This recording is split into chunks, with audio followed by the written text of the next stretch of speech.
สวัสดีค่ะต้อนรับคุณเข้าสู่ข่าวท้องถิ่นผ่านทางช่องหมายเลข 11 ของบริษัทสาขรเคเบิลจำกัดในเขตพื้นที่กรุงเทพมหานครเขตอำเภอพระประแดงอำเภอพระสมุทรเจดีย์และอำเภอเมืองสมุทรปราการกับดิฉันสายทันเพชรค่ะช่วงนี้ไปติดตามที่ประเด็นข่าวแรกกันเลยค่ะผู้ว่าราชการจังหวัดสมุทรปราการพร้อมด้วยนายกเหล่ากาชาติจังหวัดสมุทรปราการเดินทางมาออกเสียงประชามตินอกเขตจังหวัด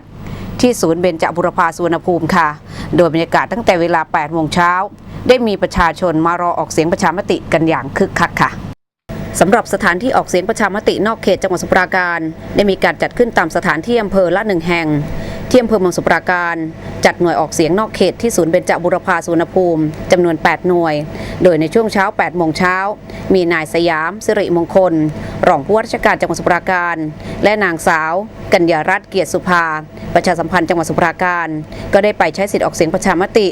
จากนั้นมีนายพินิจหานพาณิชย์ผู้ว่าราชการจังหวัดสมุทรปราการพร้อมด้วยนางสิริพันธ์หานพาณิชย์นายกเหล่ากาชาติจังหวัดสมุทรปราการ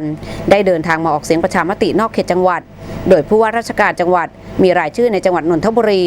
ส่วนนายกเหล่ากาชาติจังหวัดสมุทรปราการมีรายชื่อในกรุงเทพซึ่งหลังจากได้ดำเนินการออกเสียงประชามติแล้ว